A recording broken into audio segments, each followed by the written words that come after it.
Faza'il A'mal, More Trouble Than It's Worth, Part 23. Hadith and Sufism, the case of Imam Nawawi. To complicate and to puzzle the minds of the ordinary masses. The main goal is to corrupt the beliefs of the Muslims, to corrupt the beliefs of the people. Now, one such group that has rose to prominence over the past few years are the people who are known as the Salafis. Now, it's very important you understand this part. Why? Because the accusations that have been levied upon Sheikh Zakaria rahimahullah ta'ala and upon Faza'il A'mal are from... We now come to a topic that's a topic well beyond the scope of this particular series, but the issue of Sufism and Hadith. Conveniently, there is a whole doctoral thesis submitted to the University of London, King's College in 1994, and I'll make reference to that presently. In the thesis that we use as our backbone, that we study the FA with, we have this statement on page 290. It states that Sheikh Muhammad Zakaria in 1926 performed the Hajj with his Sheikh Saharanpuri, and he stayed with him in the region for over a year in order to assist him in completing his commentary on one of the 6 canonical books of Hadith. During this time, Sheikh Saharanpuri permitted Sheikh Zakaria to receive allegiance on behalf of the 4 Sufi orders, Chistiyya, Naqshbandiyya, Qadiriyya and Sahrawardiyya. Again, this is something that the TJ like to downplay, but their leaders and their provenance clearly has a strong link to these Sufi orders. The particular emphasis is upon the Chistiyya, which is the one that Haji Imdadullah belonged to, and that is the one that the Ibn Arabi school is particularly affiliated with.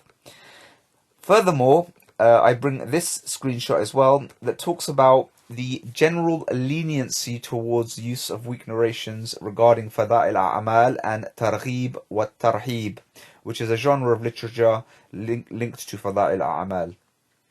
Some critics stated that the author, Sheikh Zakaria, had gone too far in his leniency and quoted many weak and fabricated ahadith in his book, and we've proven categorically 56% are fabricated and weak. Then he gives this reason for why he chose the 2 books that he focused his study upon. And I've already commented upon this, but this is another interesting feature that he brings out.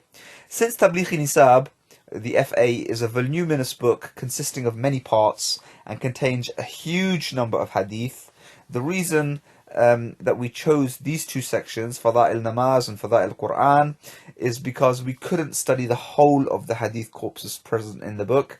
So the Fada'il of Quran was completed or compiled during the beginnings of the movement and before it spread, and Fada'il Namaz was completed after the movement had become well established. So there is a further reason for why those particular books were chosen as sources of study. Enough with the TJ, enough with the FA. Now we come to the issue of Hadith and Sufism. And again, like I said before, Sufism is something that's a huge subject, a huge topic. But this thesis, which was submitted to the University of London, King's College, was written by an individual called Afaf Khogali Wahbi in 1994, and the title of it is Hadith and Sufism in Damascus 627 to 728, a study of Ibn Arabi, who died in 638, and Nawawi, who died in 676, and Ibn Taymiyyah, who died in 728. So we in this channel have looked extensively at Ibn Arabi. The very first video was with Ibn Taymiyyah, and now we will look at Imam An-Nawawi, which is the only individual of these three that we haven't looked at.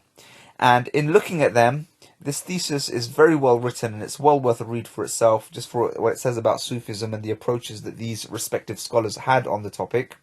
But Nawawi classifies hadith into three categories: Sahih, Hasan, and Da'if. But where did this categorization come from?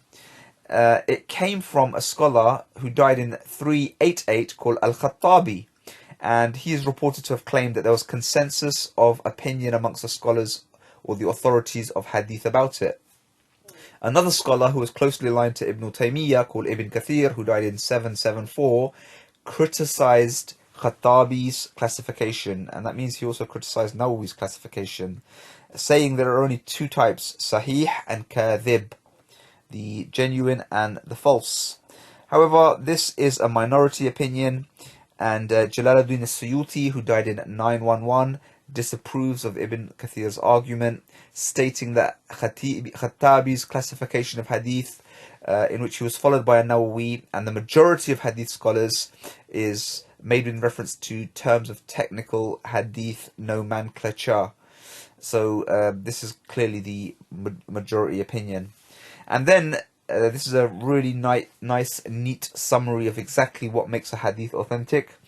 Sahih, Ibn Nawawi said, هو ما اتصل سنده بالعدول الضابطين من غير شذوذ ولا علة. And this could be translated as, it is a tradition whose isnad is closely interlinked with reliable authorities without any irregularity or defect.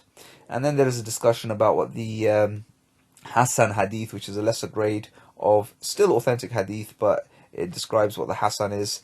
And I'll give you the screenshot for your education. You can give it a read. Stay tuned for many more parts.